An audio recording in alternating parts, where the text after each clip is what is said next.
મહત્વના સમાચાર સામે આવી રહ્યા છે સાબરકાંઠાથી।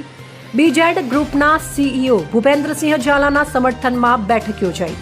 બીઝેડ ગ્લોબલ એજ્યુકેશન કેમ્પસ ખાતે યોજાઈ આ બેઠક। વી સપોર્ટ બીઝેડના બેનર હેઠળ યોજાઈ હતી બેઠકમાં બીઝેડ ગ્રુપમાં રોકાણ કરનાર રોકાણકારો અને સમર્થકો હાજર રહ્યા।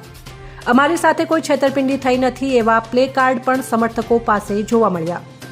ભૂપેન્દ્રસિંહ ઝાલા અને અન્ય લોકોને જેલ મુક્ત કરવાના પણ પ્લે કાર્ડ સમર્થકો પાસે જોવા મળ્યા।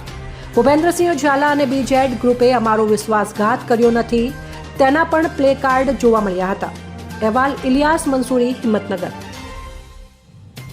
સાબરકાંઠા ન્યૂઝ 24ને સબસ્ક્રાઇબ કરી લાઇક કરવાનું ભૂલશો નહીં, જેથી આવનારા સમયમાં ઝડપથી આપના સુધી સમાચાર પ્રાપ્ત થઈ શકે।